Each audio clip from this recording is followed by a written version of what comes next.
On the 18th of April, 1480, in the small town of Subiaco, located 73 kilometers east of Rome, a girl was born. Her mother, Venanza de Catanei, was the mistress of the Spanish Cardinal Rodrigo Borgia, Archbishop of Valencia. The infant was named Lucrezia.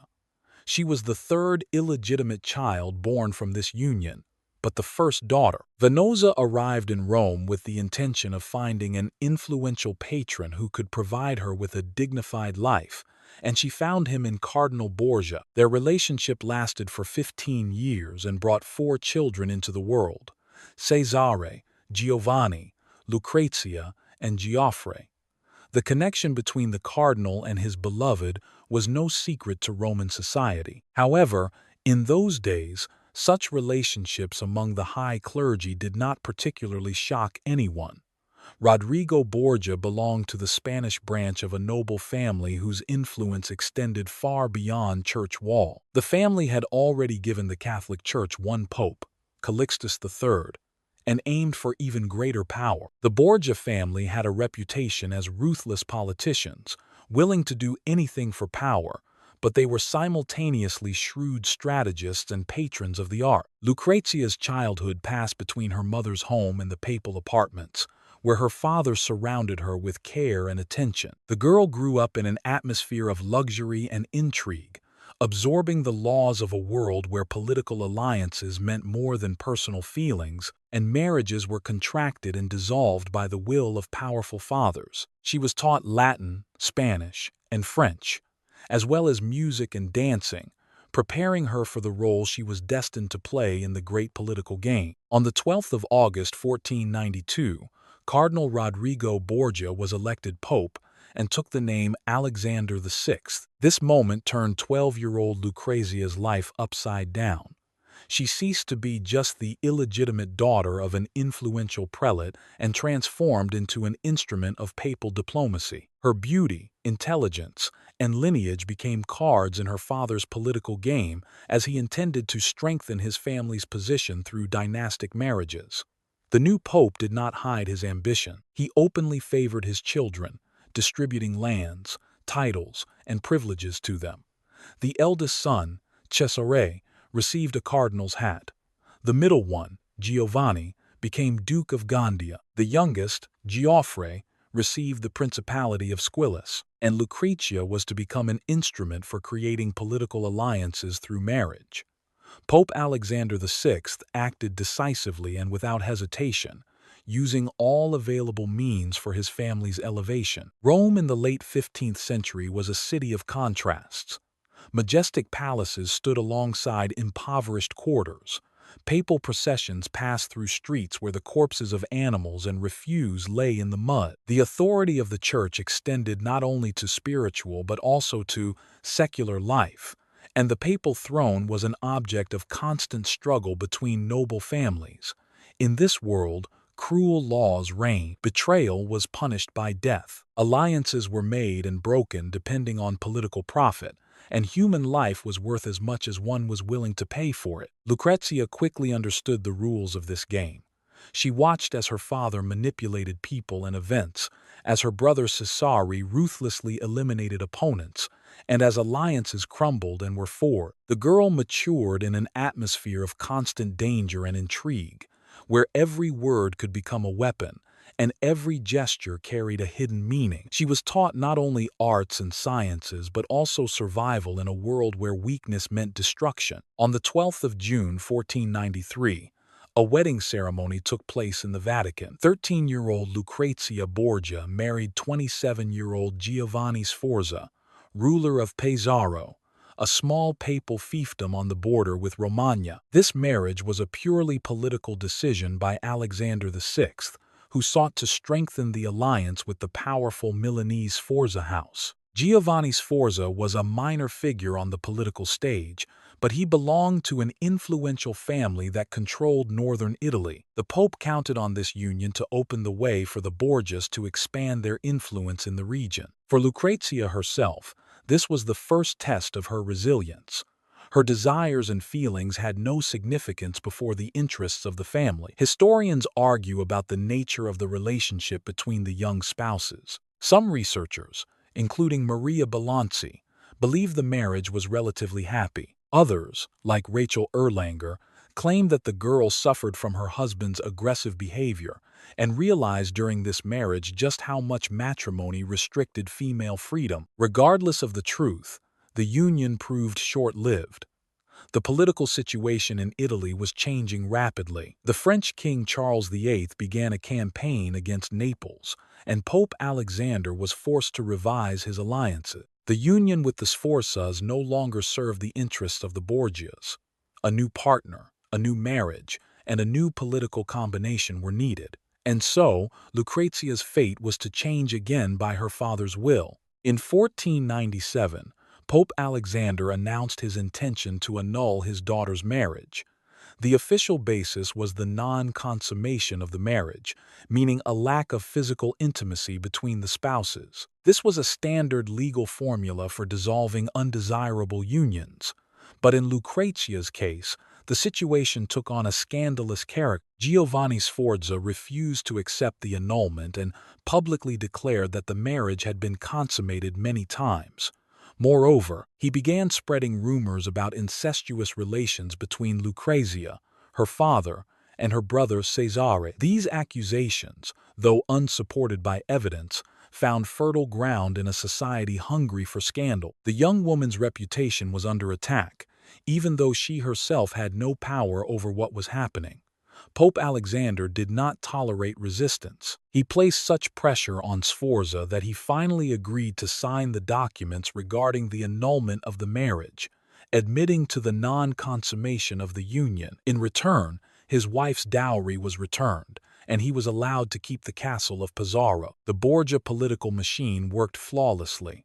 Opponents either submitted or disappeared.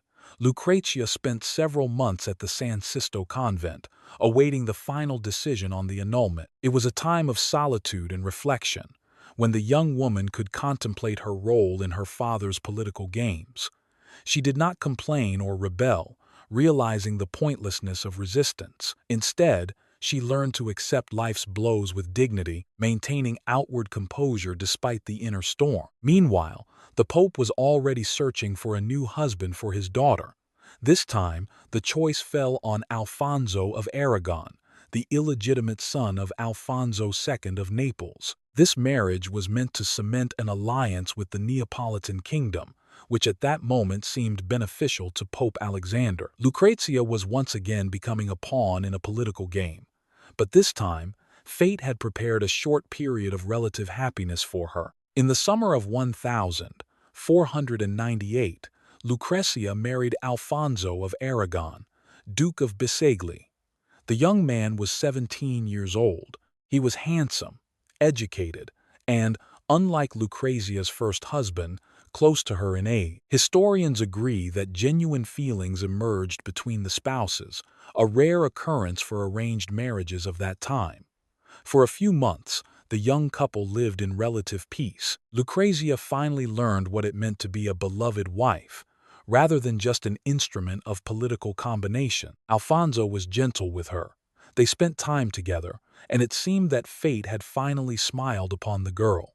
In 1499, she became pregnant, which further strengthened their bond. But the political situation changed again. Pope Alexander and Cesare Borgia shifted their allegiance to the French, which frightened the Neapolitan royal family. In August 1499, the young Alfonso left Rome, fearing for his life, though he soon returned to his pregnant wife. Her father did not send Lucrezia to her husband, but instead appointed her the governor of the town of Spoleto. Appointing a woman to a position traditionally reserved for cardinals was almost unheard of at the time. But Alexander VI acted pragmatically. He saw his daughter not only as a political tool but as a capable administrator. 19-year-old Lucrezia received the authority to govern a strategically important fortress. During her few months of rule, she managed to reconcile the residents of Spoleto with their enemies, the people of the neighboring town of Terni. This appointment showed that Lucrezia was not merely a beautiful doll in the hands of her father and brother. She possessed political intuition, the ability to negotiate, and the skill to make decisions. The residents of Spoleto respected their young governor, who resolved disputes fairly and acted in the interests of the city. But this time of relative independence did not last long. After the birth of her son, named Rodrigo in honor of his grandfather, Lucrezia returned to Rome to be with her husband. It seemed that the family had reunited and life had returned to a peaceful path. But Cesare Borgia, Lucrezia's older brother, feared that his young brother-in-law might take his place at the papal court. He did not tolerate competitors and saw a threat in everyone who approached the center of power. On the 15th of July 1500, as Alfonso was climbing the steps of St. Peter's Basilica, he was attacked by assassins. The young duke received multiple wounds but remained alive. He was carried to the Vatican apartments, where Lucrezia and her sister Sanchia tirelessly tended to the wounded man. They prepared his food themselves, fearing poisoning, and bandaged his wounds themselves, not trusting anyone else. Within a month, Alfonso was on the mend. It seemed that the danger had passed and the young man would survive. Lucrezia did not leave her husband's bedside, praying for his recovery. But on August 18, when she stepped out for a moment, Cesare Borgia entered the room with his servant. What happened next remained a secret behind closed doors forever. But when Lucrezia returned, her husband was dead. The official version stated that Alfonso died from his wounds, but everyone knew the truth. Cesare had personally strangled his brother-in-law while he slept. Lucrezia was heartbroken. She had lost the only person she may have truly loved, and the murderer was her own brother, a man from whom she could not hide and against whom she could not seek revenge. After Alfonso's death, Lucrezia plunged into mourning. She locked herself in her quarters, refusing to see anyone except her closest family. The pain of loss was unbearable, exacerbated by the realization that her brother was the murderer and her father had covered up this crime. The young widow found herself trapped between family loyalty and justice, between love for her deceased husband and the impossibility of avenging him. But Pope Alexander did not allow his daughter to wallow in grief for long. He needed her to settle state affairs. In 1500, Lucrezia returned to Rome and became her father's secretary. She managed the papal mail and handled correspondence when he was absent from the city. This was an unprecedented role for a woman in the medieval Vatican. Lucrezia demonstrated exceptional administrative skill. She read diplomatic correspondence, drafted replies, and made decisions on behalf of the Pope. Documents from that era testify that she acted confidently and competently, earning the respect of even those who were initially skeptical of a woman holding such a position. Alexander VI trusted his daughter more than many cardinals. This part of Lucrezia's biography became the foundation for a legend that inspired artist Frank Cadogan Cowper to create the painting Lucrezia Borgia Reigns in the Vatican in the absence of Pope Alexander VI. The image of a young woman, dressed in luxurious garments, bending over state documents in a majestic hall of the Vatican, captured the imagination. But the reality was less romantic and more intense. Managing papal affairs required not only intelligence and education, but also an iron will. Lucrezia dealt with cardinals, ambassadors, and military commanders, many of whom did not hide their contempt for a woman who dared to take a place intended for men. She learned to ignore insults, manipulate people, and see the true intentions behind words. By age 20, she had become an experienced politician. Meanwhile, Cesare Borgia continued his military campaign in Romagna, conquering one city after another. He was a ruthless commander and politician who showed no mercy to his opponents. Brother and sister maintained correspondence, in which Lucrezia informed Cesare about the situation in Rome and at the papal court. Despite Alfonso's death, she remained loyal to the family, understanding that her survival depended on the unity of the Borgia clan. But Pope Alexander was already planning a third marriage for his daughter. This time, the choice fell on the Este family, the rulers of Ferrara, one of the richest and most cultured cities in Italy. This union was to be the pinnacle of the Borgias' political achievements. Ferrara was famous for its artists, poets, and musicians, and its rulers patronized the arts and sciences. Negotiations for the marriage lasted several months. The Este family doubted whether it was wise to link themselves to the Borgias, whose reputation was far from impeccable. Moreover, Lucrezia had been married twice, which in those days was considered a serious drawback for a bride. But Pope Alexander offered such a generous dowry that the Estes could not refuse: 80,000 ducats, which amounted to nearly 300 kilograms of pure gold. The agreement was reached. Lucrezia was to marry Alfonso d'Este, heir to the Duchy of Ferrara. He was a man in his middle years, interested in artillery and military affairs, and little interested in the arts, despite his cultural environment. He did not hide the fact that he was marrying solely for political gain and a huge dowry, but Lucrezia no longer expected love from marriage. She understood that this was her chance to find a stable position and finally escape from Rome, where every stone reminded her of tragedies. At the end of December 1501, preparations for the wedding began. Pope Alexander spared no expense, wanting to demonstrate the power of the Borgia family.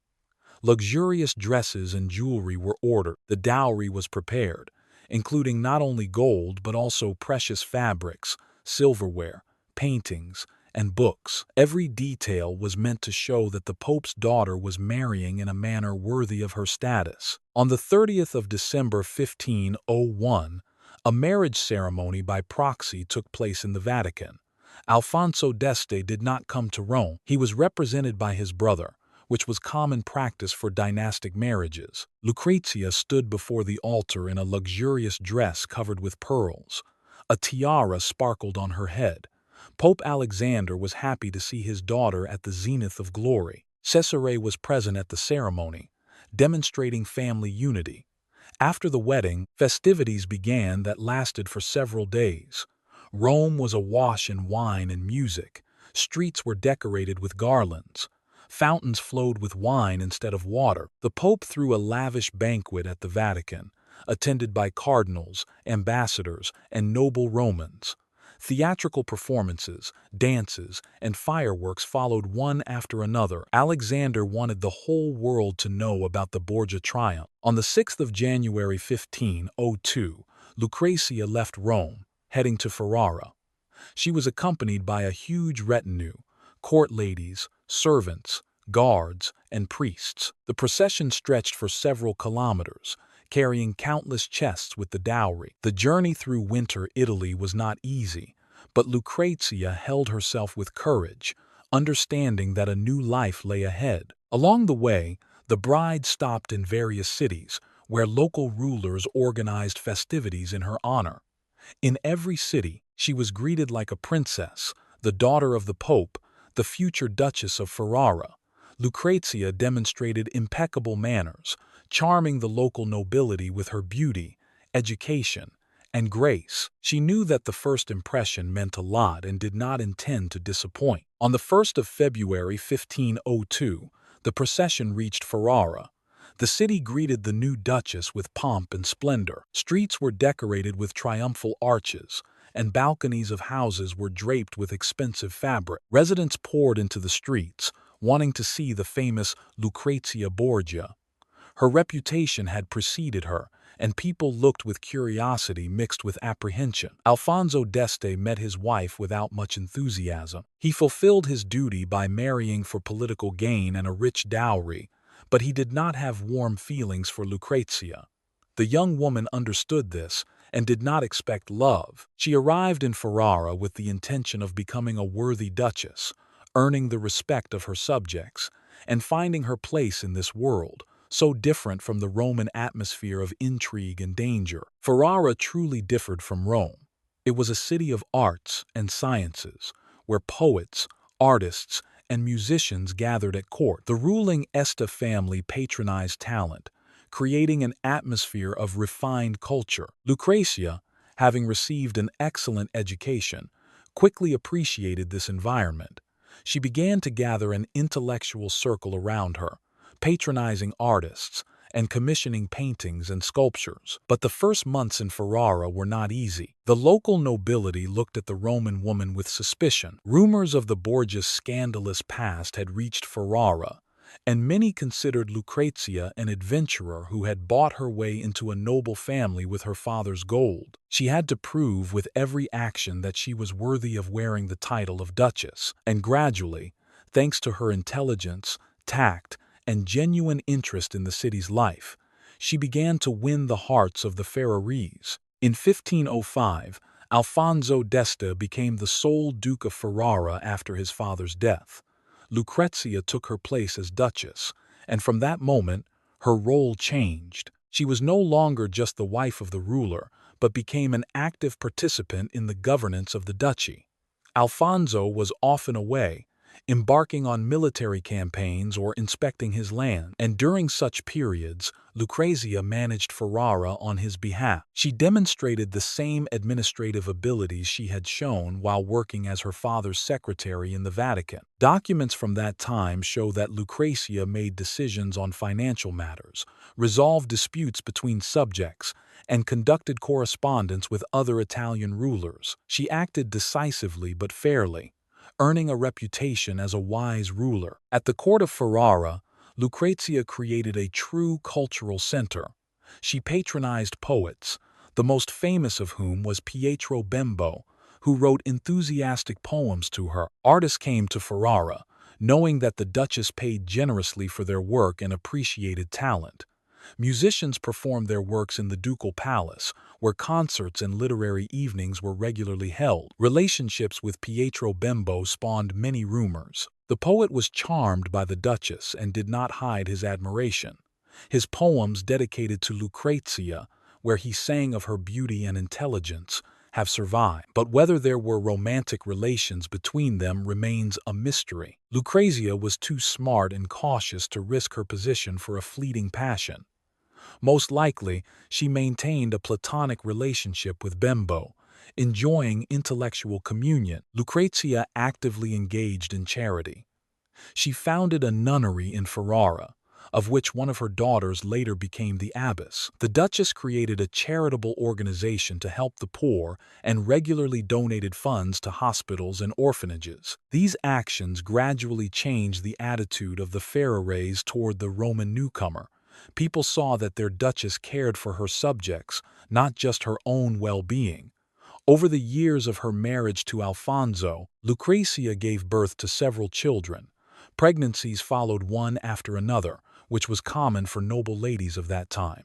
Every birth of an heir strengthened her position in the Este family, but every pregnancy also undermined the health of the young woman, who by the age of 30 looked older than her years. Her relationship with her husband remained cool but correct. Alfonso respected his wife for her administrative skills and dignified behavior, although he never fell in love with her. He spent most of his time hunting, in workshops where he personally participated in casting cannons or on military campaigns. Lucrezia did not complain about the lack of her husband's attention. She had long understood that a dynastic marriage did not imply romantic love and found satisfaction in managing the duchy and patronizing the art. In 1503, news arrived of the death of Pope Alexander VI. Lucrezia was devastated. No matter how complicated their relationship had been, her father remained the main pillar of her life. It was his power that protected her. His political genius guided her fate.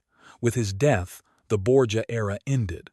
Cesare, having lost the support of the papal throne, quickly lost all his conquests and was forced to flee Italy. For Lucrezia, her father's death meant a final break with the past. She was no longer the daughter of the Pope, no longer part of the powerful Borgia clan. Now she was simply the Duchess of Ferrara, and this position depended only on herself, on her ability to be a worthy ruler and mother. Lucrezia accepted this challenge, focusing on her duties in Ferrara and forgetting about her turbulent Roman past. After Pope Alexander's death, the political map of Italy was redrawn. The new pope, Julius II, was an enemy of the Borgias, and did not hide it. Cesare, deprived of papal support, quickly lost all his conquests in Romagna. His former allies turned away from him, Enemies sensed weakness. The once all-powerful commander, who had struck terror into all of Italy, turned into an exile, forced to seek refuge at courts that had recently trembled before his name. For Lucrezia, her brother's downfall was a personal tragedy. Despite the fact that he had killed her second husband, she remained loyal to family ties. She tried to help her brother with money and wrote letters to influential people, asking for intercession.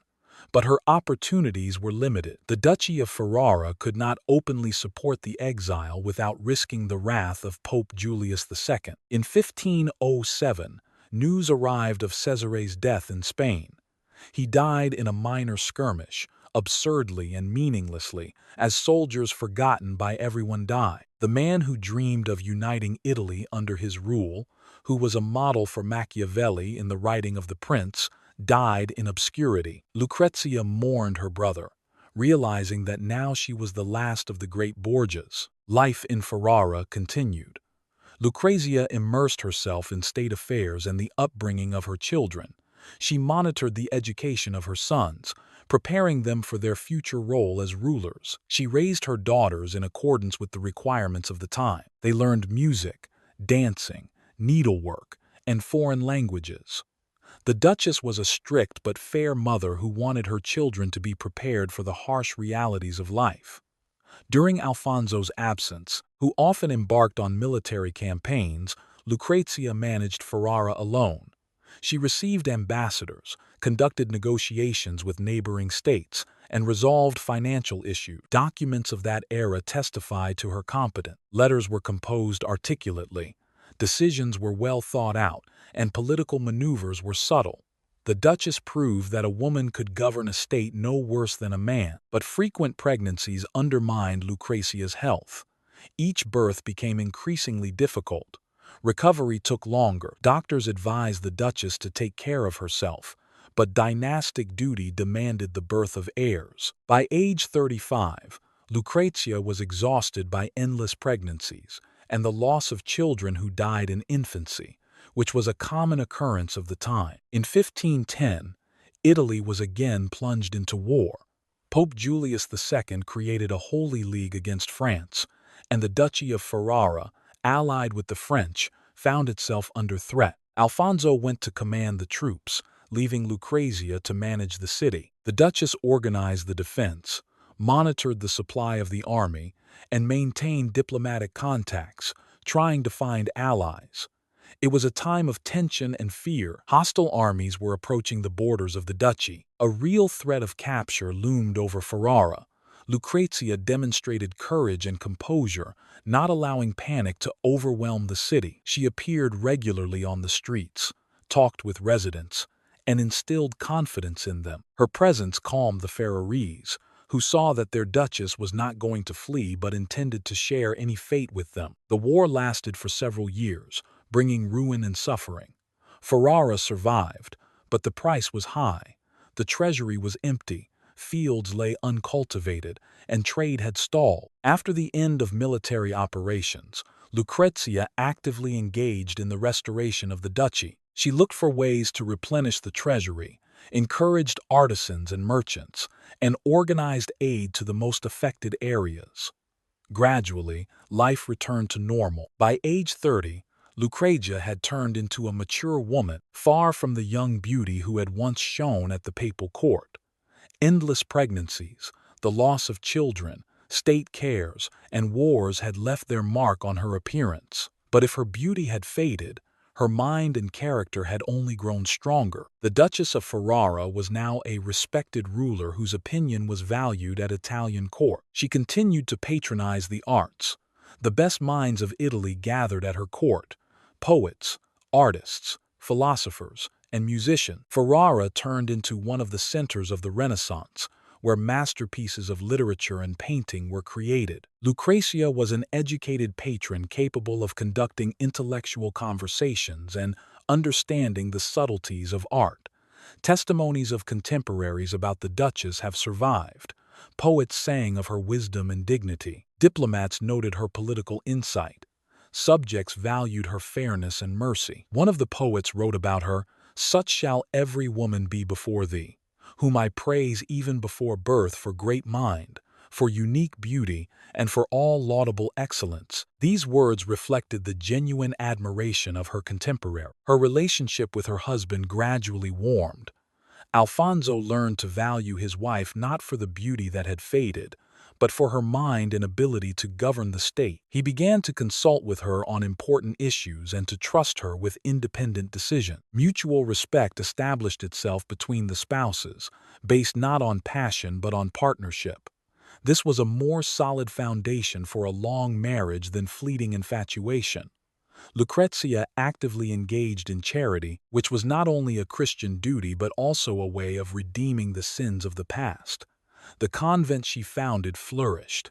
The orphanage accepted more and more people in need. Hospitals received regular donations. The Duchess personally visited these institutions, communicated with nuns, doctors, and social workers, delved into their problems, and sought solutions. Memories of her turbulent Roman youth were becoming more and more hazy. Lucrezia rarely recalled those times when she was a pawn in the political games of her father and brother. That period of her life turned out to belong to someone else. Now she was the Duchess of Ferrara, a mother, a ruler, and a patron of the arts. Her identity was defined not by her origin but by her own achievements, but rumors about her scandalous past continued to haunt her. Enemies of the Borgias spread stories about incestuous relations, poisonings, and murders. These accusations were not supported by evidence, but they stuck to Lucrezia's name, creating an aura of sinister mystery around her. She learned to ignore gossip, understanding that refuting it was meaningless. Time would reveal the truth. Lucrezia read a great deal. Her library contained books in Latin, Italian, Spanish, and French. She studied philosophy, theology, history, and poetry. Education was for her not a tribute to fashion but a true necessity. In books, she found solace, wisdom, and understanding of the complexities of human nature. Reading helped her endure difficulties and not lose faith in the future. Over the years, Lucrezia's health deteriorated. Doctors could not accurately determine the cause of the ailments, but frequent headaches, weakness, and digestive problems plagued the Duchess more and more often. She continued to perform her duties without complaining or showing weakness, but those close to her noticed that it was becoming increasingly difficult for her to cope with the load and that her strength was leaving her. By the end of the second decade of the 16th century, Lucrezia had achieved a position she could not have dreamed of in her turbulent Roman youth. She was a respected duchess of one of the most cultural cities in Italy, a mother of several children, a patron of the arts, and a wise ruler. The scandalous past seemed to have been left behind. The Ferrari saw in her not an adventurer from the Borgia family, but their own duchess, who had earned their love and respect. But the shadow of the past continued to haunt Lucrezia. Writers and historians, even during her lifetime, created legends about the Borgias, embellishing and distorting fact. The family became a symbol of corruption and debauchery, and Lucrezia turned into a literary character far removed from the real woman. She knew about these works and suffered from the inability to protect her reputation. From 1515, Lucrezia became severely ill. Doctors could not make an accurate diagnosis, but the Duchess's condition caused serious concern. She spent several months in bed, barely finding the strength to stand. Alfonso was anxious, and the children prayed for their mother. But Lucrezia managed to overcome the illness, demonstrating the same strength of spirit that had helped her overcome all of life's trials. Her recovery was slow and incomplete. The Duchess could no longer work with the same intensity, and her strength was undermined. She transferred part of her duties to her older sons, preparing them for their future role as rulers. Lucrezia understood that the time for her active work was coming to an end, and she wanted to ensure that her heirs were ready to take the reins of power. She spent more time in prayer. Religion had always been a part of Lucrezia's life, but in recent years, faith had become especially important. The Duchess regularly attended church services, donated significant sums to the construction and decoration of churches, and consulted with spiritual advisors. Perhaps she was seeking redemption for the sins of her youth, for the actions she had been forced into by her father and brother. In 1519, Lucrezia became pregnant again. At 39, the pregnancy was dangerous, especially for a woman whose health had been undermined by numerous previous births. Doctors warned of the danger, but refusing the pregnancy was impossible. The Duchess prepared for childbirth, understanding that this might be her last trial. On the 14th of June, 1519, Lucrezia gave birth to a stillborn girl. The birth went with complication. The Duchess lost a lot of blood. Her strength was at an end. Doctors did everything possible, but the medicine of that time was powerless against postpartum complications. Alfonso did not leave his wife's bedside, held her hand, and tried to instill hope. The first few days, Lucrezia's condition was relatively stable. She had a slight fever, but the doctors hoped that her body would cope. The Duchess was weak but conscious, spoke with her husband and children, and gave final instructions. She understood the seriousness of the situation and prepared for a possible death with the same dignity with which she had lived her life. On June 20, Lucrezia's condition became threatening.